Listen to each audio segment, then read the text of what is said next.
All right, my name's Corey Lawson. I've been a real estate agent since 2018, and I've been training jiu-jitsu since 2010. And I have my friend Nick, who is an expert in self-defense, actually. Well, how long have you been teaching self-defense tactics? Self-defense, at least, I was doing the math in my head, I believe it's 9 years. At least, well, you know what, 10 years now. 10 years. And in the 10 years, has it been specifically like police force? No, so not just law enforcement. It started with law enforcement, and then I was able to, because of the law enforcement training I was doing, I was able to branch out into dealing with civilians for different aspects of their lives, whether it be personal lives or job. You know. And I think I even saw you do one for like other teachers and stuff. Yeah. I've been teaching some teachers in the Syracuse School District. You know, the cool thing about it is you deal with self-defense in many different ways, but for their job, it's if something pops off in a hallway or if something pops off in a playground, you know, stuff like that. So yeah, I've been doing a lot of that lately. Gotcha. And is there, like with all these classes that you teach, is there a common thread of just like general safety tips you're going over? Yeah, so like everything, what we try to instill right off the bat is the idea of just right off the bat, minimum safe distance. You're going to be able to recognize something time and distance wise. If you're a little farther away than being right on top of somebody, if you can't hear somebody, just project your voice a little more type stuff. Secondarily to that, how we present every day. A good example, I'm like, you don't realize sometimes you put your hands in your pockets when you're talking to people. You put your hands behind your back to kind of keep your hands up. And a lot of the stuff we deal with is just situational. Like, if you're going into a room with somebody, you're near the door, not them. If they start talking to you and get a little closer, there's nothing wrong with maybe angling, looking around at a room. Is there something in this room that I could kind of put between me and this other person if I was there type stuff? I've gone over the whole feeling of like trust your gut. Do you see that like still apply in different situations where like something might be off? We talk about that constantly. I talk about it constantly in the idea of a lot of times, because when you're adrenaline dumps, you don't remember a lot of stuff. So what we try to instill in people is your body naturally wants to protect you, whether it's butterflies in your stomach or the hairs on the back of your neck. And I tell people all the time, if you're feeling some way, address it. Address it some way. If you got something in your head saying, am I standing in the right spot? Address it. Be like, oh, I'll move. But if you're feeling it, your body's trying to tell you something. So it's naturally trying to protect itself. So always listen to that voice. The worst thing you can do is not address it. Even if it's not wrong and you didn't need to do it, you're better off addressing the thought in your head than not at all. And you're looking for like, if someone's like being uneasy, you talk a lot about like personal space. What's like a red flag that someone might be trying to cause something? Generally, what we find is it's not even like someone comes up to you and is very boisterous. Is what like a good example. If you and I are talking and it's regular tone of voice, and you continually find this person, and this could be quick or this can be gradual, getting closer. You can't do anything. I can't do anything to you. You can't do anything to me unless you close the distance. A lot of times people aren't going to make a decision to do something from 10 feet away. Could they? Yes. But generally the first thing off the bat is I tell people you have a minimum safe distance in your head. And I even tell people a lot of times, if I put my arm straight out and I'm touching you, I'm too close. That's too close. There's nothing wrong with addressing yourself, getting a little back. Secondarily to that, once you address it the first time, notice what you did, notice how they reacted. If you cut an angle and kind of move backwards and they come up, project your voice and see if they notice, and they keep coming up. Sometimes, I don't know, you know, like we make jokes, I don't want people walking around like they're always just kind of, everybody's a threat. But generally, unless the person's hard of hearing, you and I can hear each other from 10 feet away. Easy. Right. We don't need to yell. Right, exactly. Right. And it's with real estate agents such a weird job because we meet strangers like so often, and sometimes we could be like showing a house and maybe it's a client you've met online that has like no connection. Is there like a sense of value maybe doing like a little research on that person before you're meeting them? Even, I'm sure in your field, just something as, I hate to say as simple, but something as straightforward as checking people's like social media stuff. What are they, generally, I'm sure you deal with this way more than me, but my idea would be if someone's looking for a house, they've talked to somebody about it. They've looked up stuff. They're like, hey, I'm looking at this.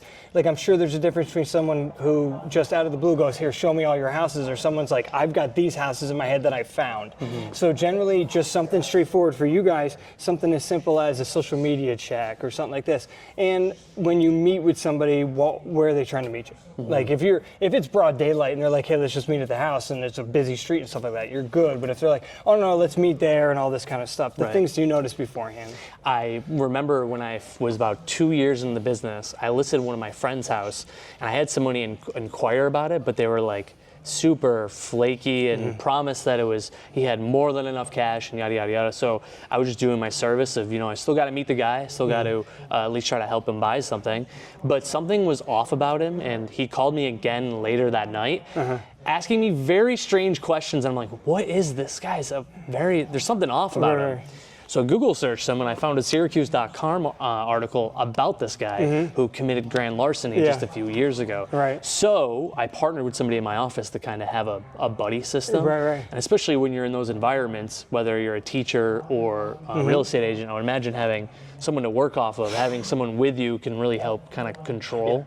An excellent example for you guys is what we, it's a rule we don't try to follow. You have to follow it. If you have one of something, you have zero of it. So if I always bring someone with me.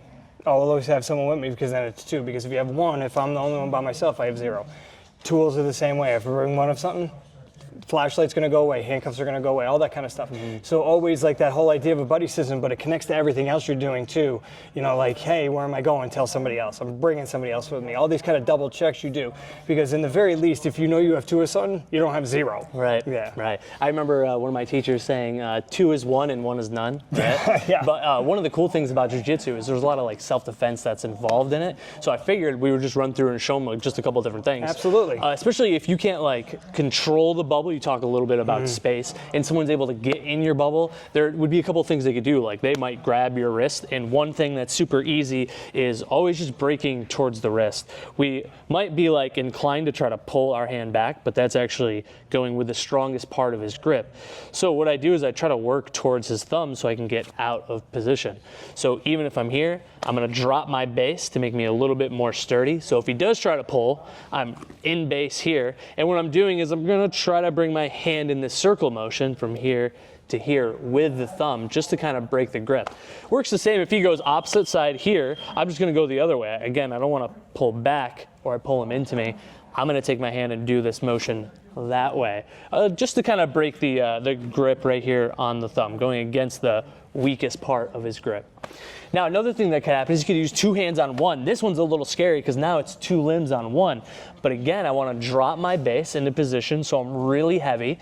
And then as he tries to pull, I'm giving him a little tension like it's tug of war. But what I'll do is I'll take my hand on the inside here, grabbing my pinky, and I'm again going to break towards where the thumb is. It's the weakest part of the grip, and you can get right out. So even if Nick holds on super tight and I try to pull, I can always come in through here, break, and then run away through safety. We always want to keep the bubble in check, right? So another one that we could do is a choke. Two-hand choke. This one, when you just want to kind of fight on the inside, again, we're trying to get away. So if I can go against his grips here where his choking is happening, if I go here, I kind of help seal the deal on the choke. So I go on the inside, and I'm keeping my hands up kind of by my hand, where I can start making some space and getting out. And even if he holds on tight, if I can get on the inside and lift his arms up, that'll create some space so I can get out of position. Let's do one-hand choke, the baseball bat one. Yeah, absolutely. So if they go one hand on your neck, I'm going to grab what's called a baseball bat grip, right? Just like I'm swinging for the fences. And I'm going to take my hands, I'm going to hold them together.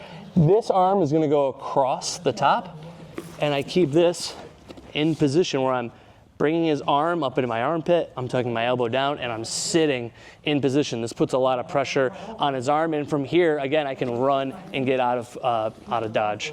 We just don't want to stay there because it could be very dangerous just holding a position. If he's stronger than me, he could get back into and put me into a really bad position. Then maybe like a bear hug. Maybe someone comes in on you and closes the distance, and now my hands are trapped. First thing I want to do is I want to put my hands on his hips to push his body away from me, which gives me the space that I need. Then I can just take this hand on his neck here to frame, and I'm taking my two hands and kind of like framing out. As I frame, I'm going to bring my hips back, step back in position, and again, I'm outside of range. I'm keeping Nick outside of my bubble.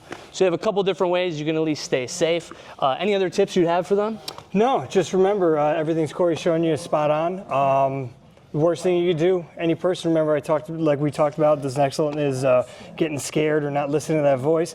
Don't panic. Fight through it. Fight through it. Your body's going to try to make you run every time. Fight through it. Like Corey was showing you just now, he's fighting into me, trying to get stuff off, not running away.